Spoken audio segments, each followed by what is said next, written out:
Hello guys, मैं ERY news से Matthew मैकॉनगी बात कर रहा हूँ। अबे इसकी आवाज़ को क्या हो गया है ये? अबे ये फिर एक नई डीप फेक आ गई। डीप फेक बनाने के इल्ज़ाम में आपको गिरफ्तार किया जा रहा है। नहीं, मैं बेकसूर हूँ जेम्स बॉन्ड भाई, मैं बेकसूर हूँ, मैंने कुछ नहीं किया। जेम्स बॉन्ड भाई। क्या हुआ? कौन गिरफ्तार कर रहा है तुम्हें? यार मुझे जेम्स बॉन्ड डीप फेक बनाने के इल्ज़ाम में गिरफ्तार कर रहा था। Deep fake? हाँ, ये है क्या डीप फेक? तुम्हें नहीं पता डीप फेक क्या होता है? नहीं। आपको भी नहीं पता डीप फेक क्या होता है? भाई पुरानी हॉलीवुड मूवीज में जब टेक्नोलॉजीज या कॉन्स्पिरेसीज दिखाई जाती थी तो देखने में एंटरटेनमेंट तो बहुत होता था, लेकिन कभी हमें गुमान भी नहीं गुजरा कि ये हकीकी जिंदगी में पॉसिबल होंगी चीजें। टॉम क्रूज मिशन इम्पॉसिबल की मूवीज में तो आराम से किसी का भी रूप बदलकर किसी के भी रूप में आ सकते थे, लेकिन क्या उनको पता है कि फिल्म की दुनिया के बाहर कोई शख्स उनका रूप बदलकर अपनी वीडियोस बनाएगा? किसी शख्स की बोलचाल, उसके अंदाज और उसकी तस्वीरों को गहराई में जाकर तफसील से कॉपी करना, इसको डीप फेक कहते हैं। ये बहुत ख़तरे वाली चीज़ है और आने वाले दिनों में इससे बहुत सारी बुराइयां जन्म ले सकती हैं। अरे लेकिन इससे किसी को क्या खतरा, क्या नुकसान होगा? इसको समझते हैं एक इंतहाई ताज़ा और संगीन मिसाल से। यूक्रेन पर रशिया के हमले के बाद यूक्रेनी सदर की एक वीडियो मंजर-ए-आम पर आई, जिसमें इन्होंने अपनी अफवाज से अपील की कि रशिया की दस्तदराजी के बाद वो अपने हथियार डाल दें। कुछ अरसे बाद ये पता चला कि ये वीडियो जाली मतलब डीप फेक थी। इसके अलावा मारूफ शख्सियात की फहश या दीगर वीडियोस भी उनसे बदला लेने की गर्ज से या तफरी की गर्ज से बनाई जाती हैं और ये बेतहाशा होती हैं।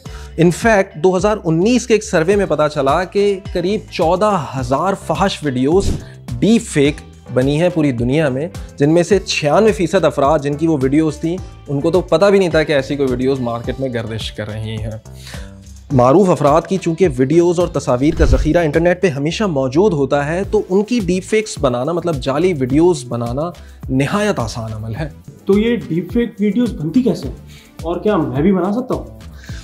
आर्टिफिशियल इंटेलिजेंस या मशीन लर्निंग के ज़रिए लोगों का चाल चलन, उनका अंदाज़ गुफ्तगू, उनका चेहरा और बहुत सारी ऐसी चीज़ें, मतलब वो हाथ किस तरह हिलाते हैं, उनके होंठों और आंखों की हरकत क्या होती है बात करते हुए, इसको हिफ्ज़ किया जाता है और फिर ये हिफ्ज़ शुदा मवाद किसी भी चेहरे पर या किसी भी शख्स पर चस्पा किया जा सकता है। मिसाल के तौर पर आपने एक शख्स की वीडियो बनाई जो कि कोई काबिल एतराज़ काम कर रहा था या किसी जुर्म का इर्तिकाब कर रहा था। आपने उसका चेहरा हटाकर किसी मारूफ शख्सियत की वीडियो लगा दी। मिसाल के तौर पर आपने Barack Obama, Tom Cruise, Imran Khan या शहबाज शरीफ का चेहरा उसके चेहरे पर लगा दिया। ये इतनी गहराई और शफाफियत में जाकर होता है कि कोई बाशऊर शख्स भी आराम से इसके धोखे में आ सकता है।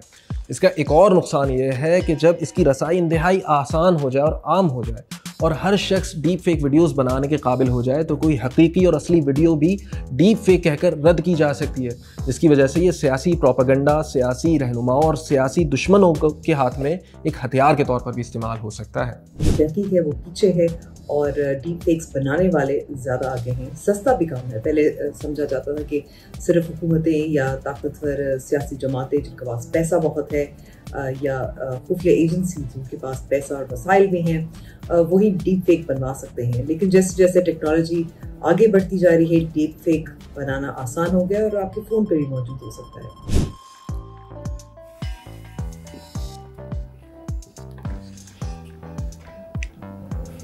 तो इसका मतलब इस तरह की वीडियोस बनाना तो कानूनन जुर्म हुआ?